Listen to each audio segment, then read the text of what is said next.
Topic number 15.9 is the transformer. So transformer जो है वो आम जो रूटीन में हम देखते हैं वो उसी तरह का ट्रांसफार्मर है जो कि डिफरेंट एप्लीकेशंस में हमारे घरों में भी यूज़ होता है, ठीक है। बट इसमें क्या बेसिक प्रिंसिपल है, सो अभी जो हम लोग लास्ट टॉपिक में डिस्कस करके आए हैं द म्यूचुअल इंडक्शन, ठीक है। तो वो वाला जो सारा प्रोसेस है वो हमने डिस्कस ही इसलिए किया कि हमारे जो ट्रांसफार्मर है उसका बेसिक प्रिंसिपल ही म्यूचुअल इंडक्शन है, ठीक है।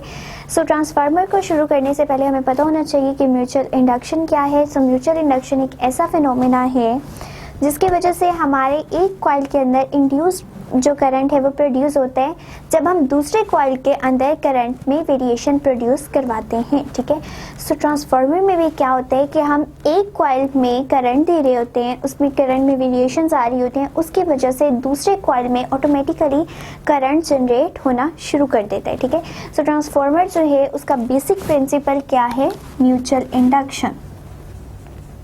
म्यूचुअल इंडक्शन एंड ट्रांसफार्मर क्यों यूज़ किया जाता है? बेसिकली हम वहाँ पे यूज़ करते हैं जहाँ पे हमें पावर डिसिपेशन कम से कम चाहिए होती है, ठीक है। अगर हम आमतौर पे देखें कोई किसी हम वायर को यूज़ करें या कोई भी चीज़ यूज़ करें, अगर उसकी लेंथ बहुत ज़्यादा है, ठीक है, लेट सपोज बहुत ज़्यादा लेंथ है या लेंथ ज़्यादा नहीं भी है, तो क्या होगा कि करंट एक साइड से जाएगा। यहाँ पे कोलिजन लेट सपोज बहुत ज़्यादा हो रही है, रेजिस्टेंस बहुत ज़्यादा है, तो उसकी वजह से क्या होगा कि दरमियान में रास्ते में इतनी रुकावटों के बाद उसकी पावर जो है वो डिसिपेट हो जाएगी, एनर्जी कम हो जाएगी, वोल्टेजेस जो है वो कम हो जाएगी। तो इस सारे जो है चीज़ों से बचने के लिए कि हमारी पावर डिसिपेशन कम से कम हो, हम क्या यूज़ करते हैं? हम एक म्यूचुअल इंडक्शन का फिनोमेना ही यूज़ कर लेते हैं जो कि किसके अंदर यूज़ होता है? ट्रांसफार्मर के अंदर। सो हम ट्रांसफार्मर को यूज़ करते हैं ताकि हमारी जो पावर डिसिपेशन है वो कम से कम हो सके, ठीक है।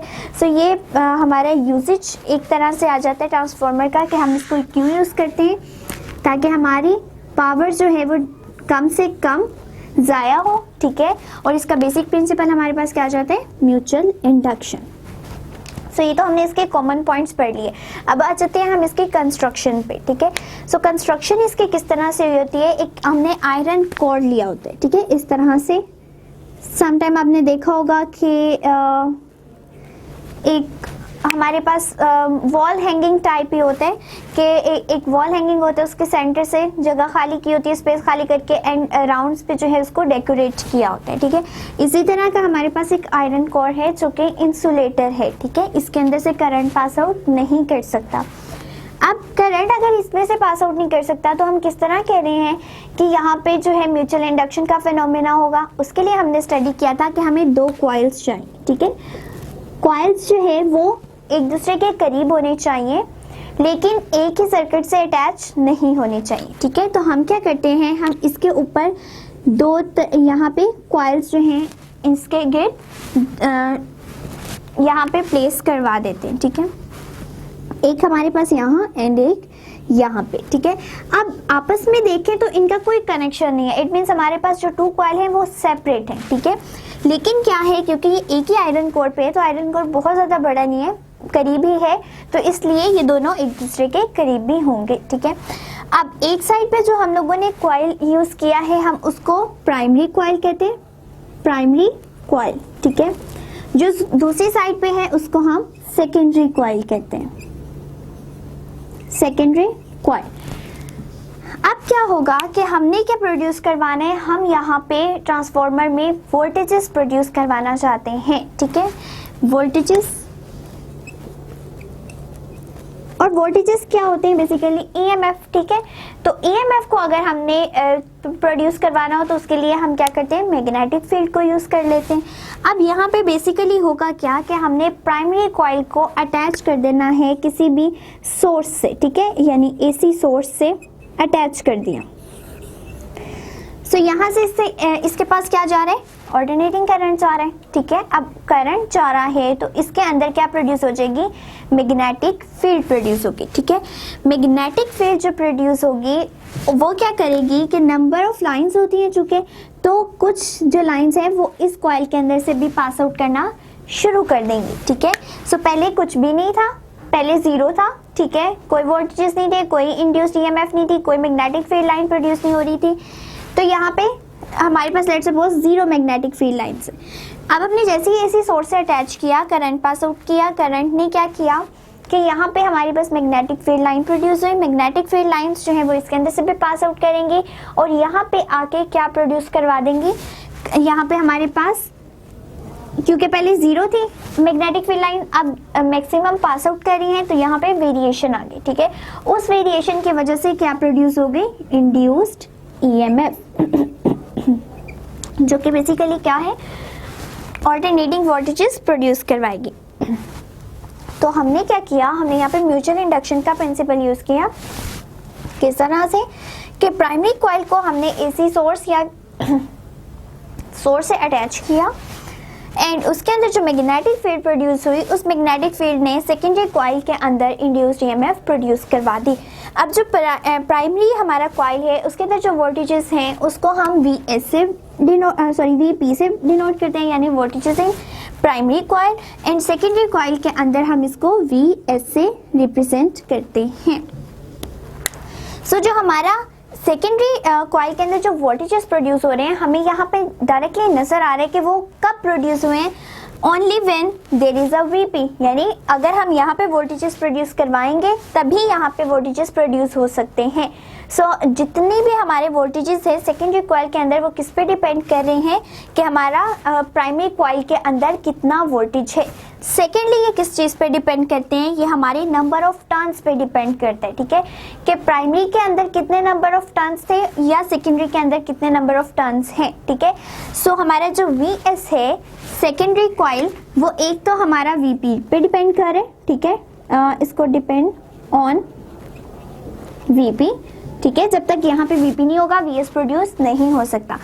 सेकेंडली हमारा वीएस जो है वो डिपेंड कर रहा है नंबर ऑफ टर्न्स की रेशो पे, ठीक है। यहाँ पे जो कॉइल यूज किया उसमें कितने नंबर ऑफ टर्न्स हैं उन दोनों की रेशो पे डिपेंड करेगा।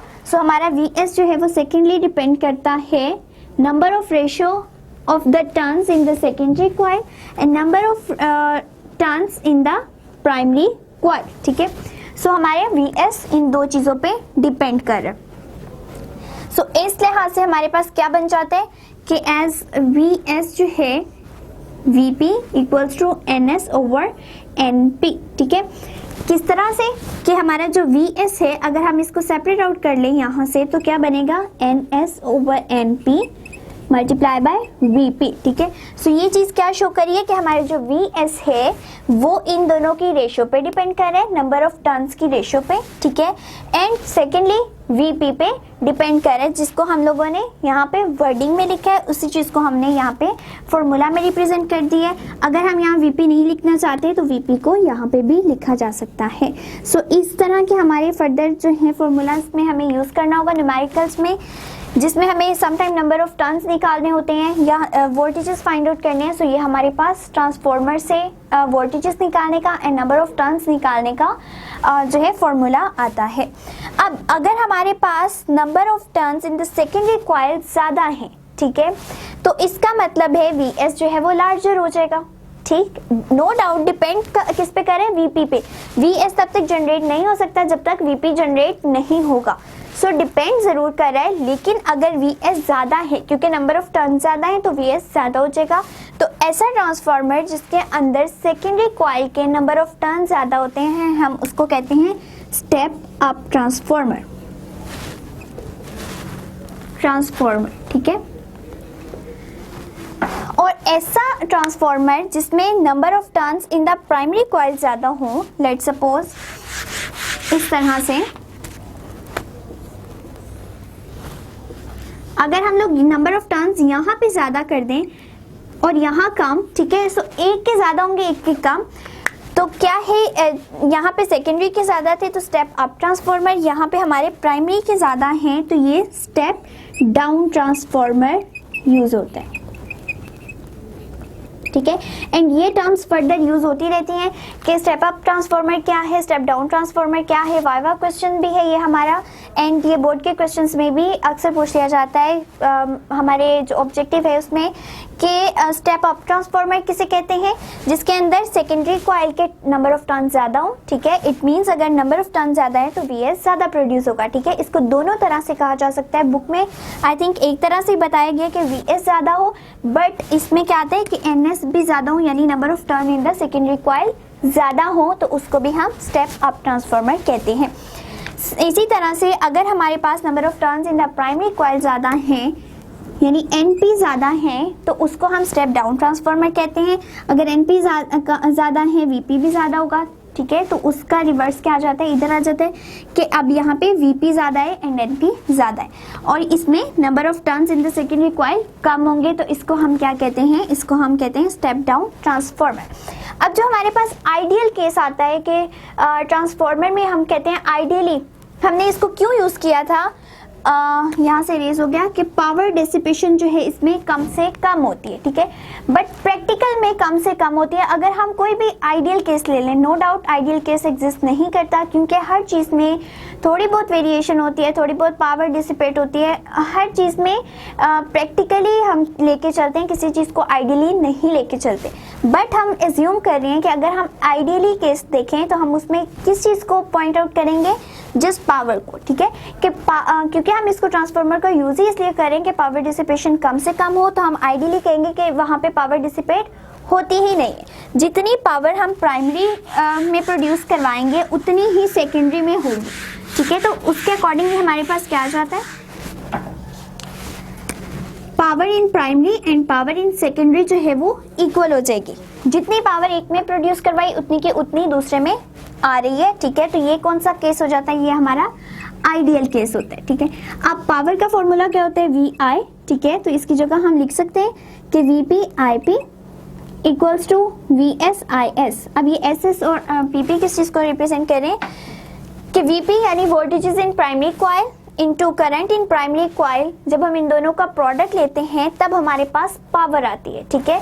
सो प्राइमरी कॉइल के अंदर से पहले हमने इसको करंट दिया था, ठीक है, करंट भी दे रहे थे, वोल्टेजेस भी दे रहे थे, सॉरी वोल्टेजेस दे रहे थे, करंट यहाँ से जो है वो पास आउट कर रहा था, जिसकी वजह से मैग्नेटिक फील्ड प्रोड्यूस हुई। सो इन दोनों के प्रोडक्ट को हम क्या कहते हैं, पावर कहते हैं। और हम आइडियल केस में लेते हैं कि जो पावर जितनी भी प्रोड्यूस हुई है प्राइमरी के अंदर उतनी की उतनी पावर सेकेंडरी में आ जाएगी, कोई पावर डिसिपेशन नहीं होगी, ठीक है। सो इसलिए हमने इन दोनों को इक्वल लिख लिया। इक्वल लिखा तो हमने इनके फॉर्मूलाज लगा दिए, एंड यहाँ पे PP जो है वो रिप्रेजेंट कर रहा है प्राइमरी को, एंड S जो है वो रिप्रेजेंट कर रहा है सेकेंडरी को। यहाँ से भी हमारे पास डिफरेंट तरह के फॉर्मूलाज जो है वो जनरेट हो जाते हैं कि समटाइम हमें VP फाइंड आउट करना होता है तो हम क्या करते हैं VS IS ओवर IP, ठीक है।